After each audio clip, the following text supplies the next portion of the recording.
This is Niels on Dynasty. Please like, share, subscribe. Buy some silver, some platinum, and some crystallized osmium. Get fat cats off your lap. And be kind, helpful, and grateful. It's better than being a jerk. This is about how the Africans love the Chinese so much, according to everyone who talks about it. Seems like China and Africa are kumbaya. And I just wanted to let you people know, I've been saying it for years. Africa does not like China. China does not like Africa. Just because they throw money at each other doesn't mean they like each other. People are foolish to think, oh, because I'm doing business with him, I like him. No, they're doing business because they're screwing them and they're easy to screw. Here's an example of what I'm talking about. It's just sent shockwaves across the globe. The Republic of Angola has unleashed a ferocious ultimatum shaking the foundations of global geopolitics. All Chinese nationals, over 300,000 strong, have been given a mere 24 hours to pack up and leave the country. Launched on August 8, 2025, this audacious eviction order is a blazing act of rebellion against foreign exploitation. So they're kicking out 300,000 Chinese citizens because they love them. They're telling them to get the heck out of their country now. 24 hours. A cry that echoes across a continent fed up with being plundered. Angola's government accuses Chinese nationals and their 500-plus companies of looting. I thought it was the neo-colonials that was screwing up Africa. I guess that narrative didn't fly. Now they got to go with the real narrative of who's really screwing up Africa. And it's the Chinese. Always has been.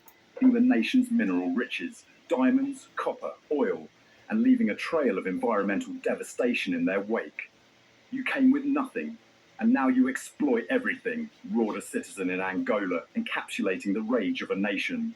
As Chinese nationals scramble to flee, clogging airports and borders in a chaotic exodus, Angola's uprising is more than a national revolt. It's a seismic signal of Africa's awakening. From Burkina Faso to Mali to Niger, the continent is rising, casting off the shackles of corrupt leaders and foreign powers who have bled Africa dry for centuries. This is no mere protest. It's a revolution, a pan-African tidal wave that has the West trembling, China reeling, and the world watching in stunned silence. The fuse for Angola's volcanic rebellion was lit in late July 2025, when the government, buckling under economic strain, raised subsidized petrol prices from 300 to 400 kwanzas per litre, a 33% hike that landed like a Molotov cocktail in a nation already teetering on the edge. For Angolans, where the average monthly wage is a paltry 70,000 kwanzas, $75, this increase was a death sentence for the working poor, particularly the Kandonguero drivers who operate the shared minibus taxis that pulse through Luanda's chaotic streets. Organised by the Anata Union, their 3-day strike was intended to force the government to reverse the hike.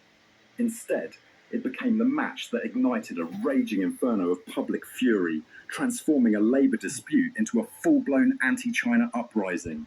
The protests erupted into riots that swept through Luanda and Malanje, turning commercial districts into war zones and paralysing industrial hubs.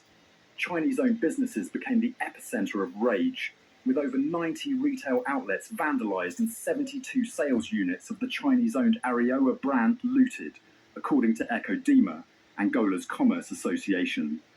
Factories ground to a halt, their gates padlocked as workers, Angolan and Chinese alike, fled in terror.